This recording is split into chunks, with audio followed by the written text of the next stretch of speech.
Hello, everyone. Welcome back. Today, we're going to be solving radical expressions with extraneous solutions.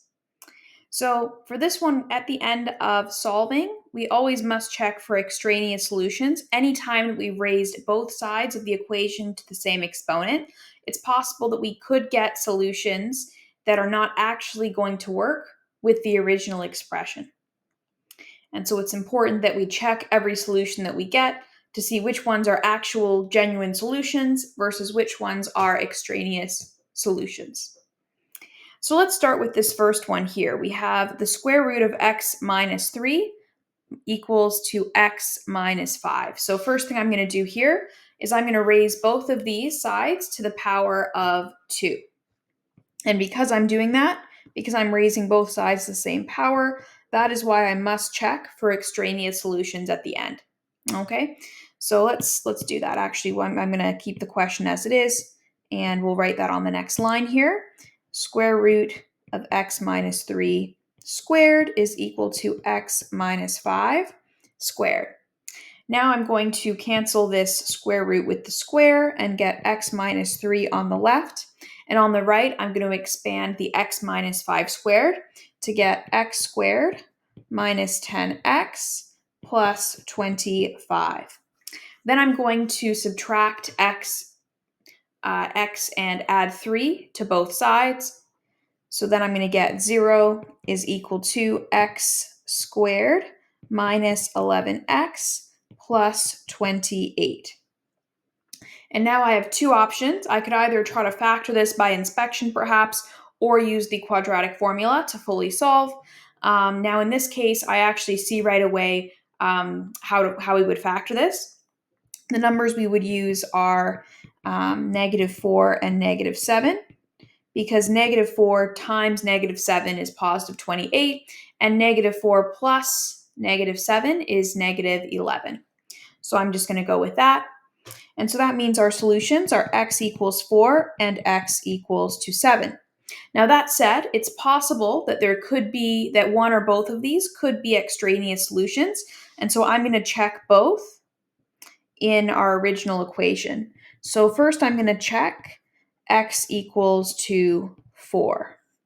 So is it true that 4 minus 3 is equal to, or sorry, the square root of 4 minus 3 is equal to 4 minus 5? Well, let's see. 4 minus 3 is 1, so here we get root 1 is equal to -1. But the thing is, the positive version of square root of 1 is equal to 1, not -1. So here we get 1 is equal to -1, which is not true, making x equals to 4 an extraneous solution. Next, I'm going to check x is equal to 7. So let's do that. Let's check x equals to 7 in our original. So that's going to be root 7 minus 3 is equal to 7 minus 5, which means that the square root of 4 is equal to 2, and that is true. And so this x equals 7 is a genuine solution, whereas x equals 4 is an extraneous solution. So in conclusion, the only actual solution to the original equation here would be x equals 7. All right, let's try number 2. So for this one, the first thing I'm going to do is I'm going to subtract 2 from both sides. So that'll give us x plus 6 is equal to x minus 2. Then I'm going to square both sides. So we're going to get x plus 6 is equal to x squared minus 4x plus 4.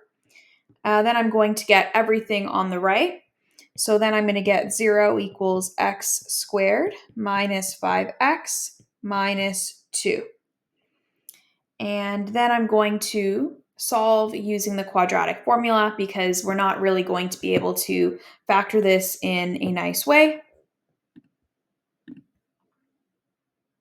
All right, so here we have a is equal to 1, b is equal to -5, and c is equal to -2.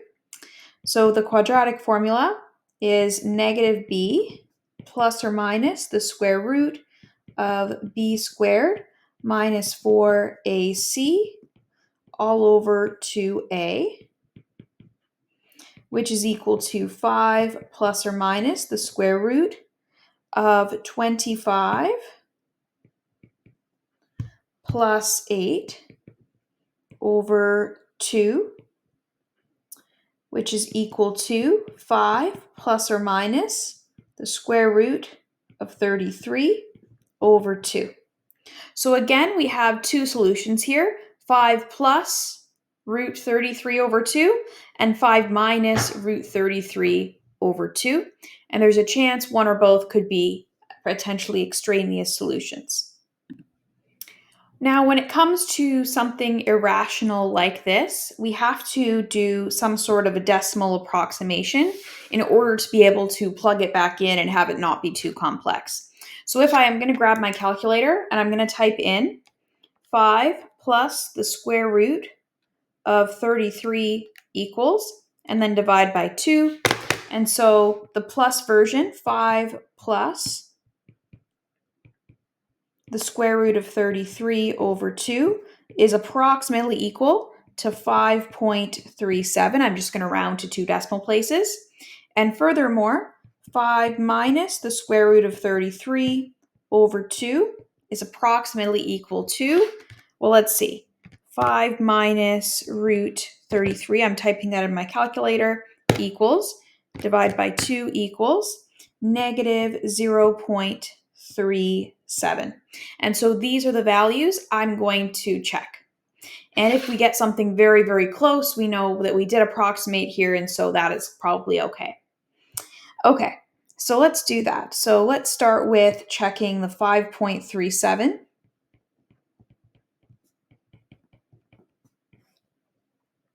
So here on our left side, we're going to have the square root of 5.37 plus 6 plus 2 is equal to x itself, which is 5.37.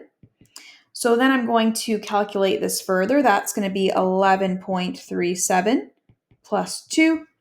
And then I'm going to grab my calculator again and do square root of 11.37 equals, and then plus 2.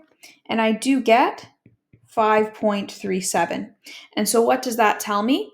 That tells me that this solution here, the plus solution, is one of my solutions. Okay, now let's check negative 0.37 the same way. Okay, so check negative 0.37. So then we're going to get, on the left side, the square root of negative 0.37 plus 6 plus 2. And on the right side, we're just going to have x, which is just negative 0.37. So then I'm going to simplify this further. So 6 minus 0.37 gives me 5.63 in my square root, and then plus 2 outside of it. And then I'm going to take the square root of that and add 2, and I get 4.37 when I do that. And since that is not the same as negative 0.37, that tells me that this solution here is an extraneous solution. So this here is an extraneous solution, meaning it does not work for our original equation. The only legitimate solution we have is this first one here that we checked. All right, well, that's all for today. Feel free to leave any questions in the comment section, and we'll see you for the next one.